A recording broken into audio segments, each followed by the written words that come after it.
Hello guys, this is Juby again. I will show you how to make Japanese dinner. Pakita ko po sa inyo ang aking lulutuin. This is my challenge today, cooking po ulit.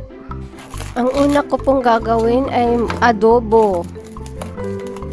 Karning spare rib at yung normal na niko po, iwain ko lang siya muna.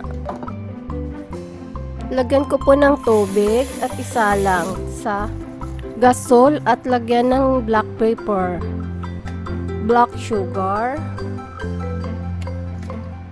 and dried green pepper.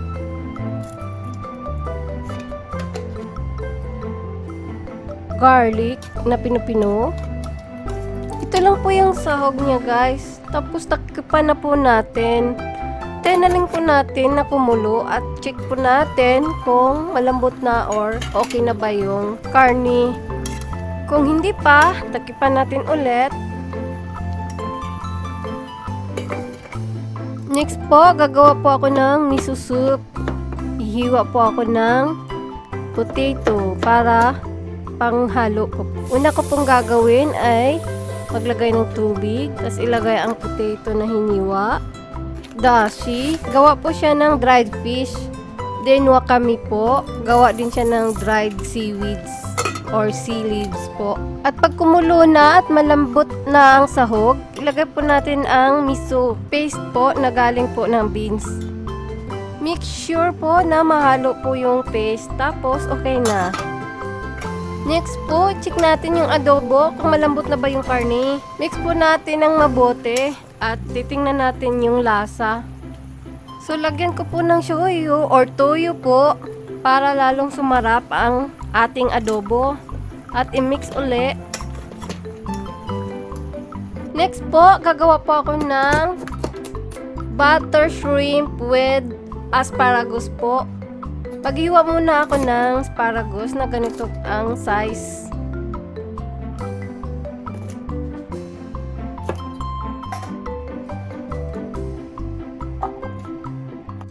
Hugasan ko muna yung shrimp guys para gagawa na po ako ng butter shrimp with asparagus. Lagay ko na po yung butter, asparagus, at kunting halo lang po siya. Pagkatapos, lagyan na po natin ng takip.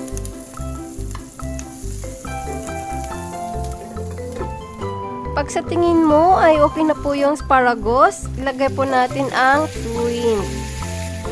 Then, kunting halo-halo lang po natin. Lagyan din po natin ng black pepper. Then, okay na po siya. Then, na lang po natin maluto ang shrimp.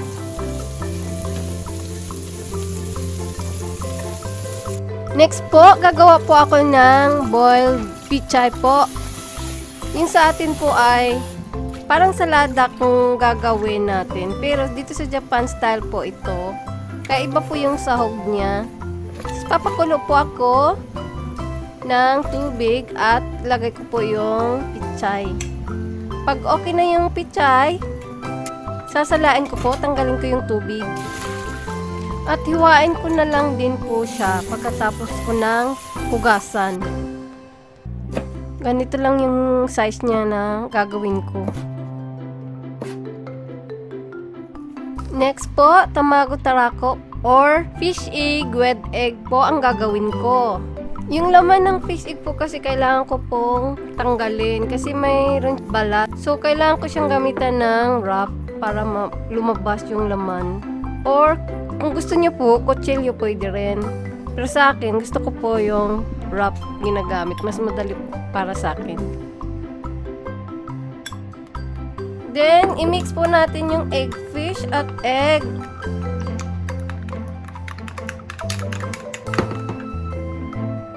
At kung mainit na po yung fry pan, ilagay na po natin yung mantika at yung egg.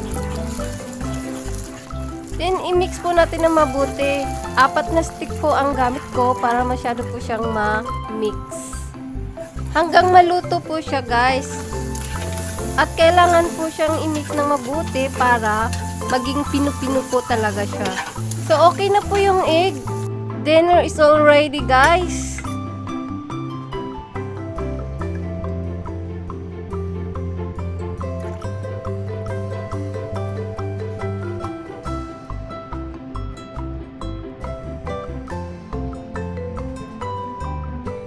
Ito na po lahat ang nagawa ko, guys.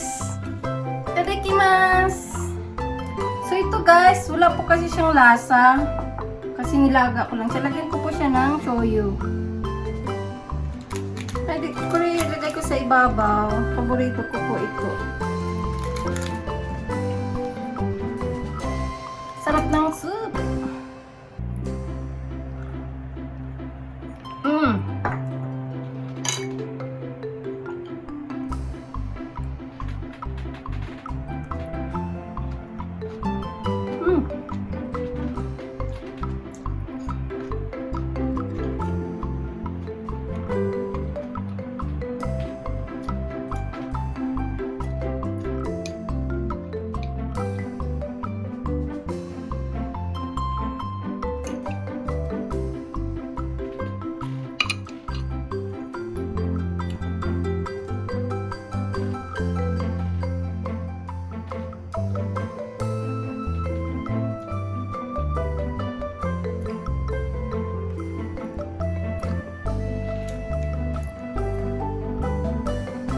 Ang sarap, guys.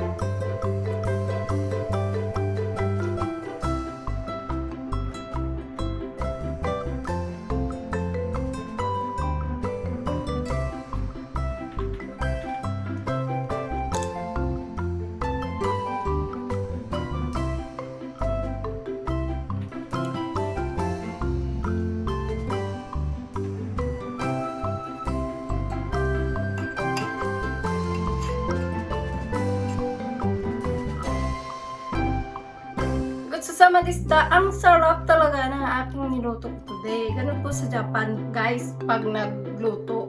Marami, pero pag iserve mo siya, kunti-kunti lang po ang ilagay. So, Japan style po, kaya medyo mahirap po ang pag hindi po kayo nasanay sa culture ng buhay sa Japan. So, ngayon, medyo matagal na po kasi ako sa Japan, kaya alam ko na po ang aking mga gagawin. Sana po may natutunan po kayo sa aking video today. Thank you for watching. Bye!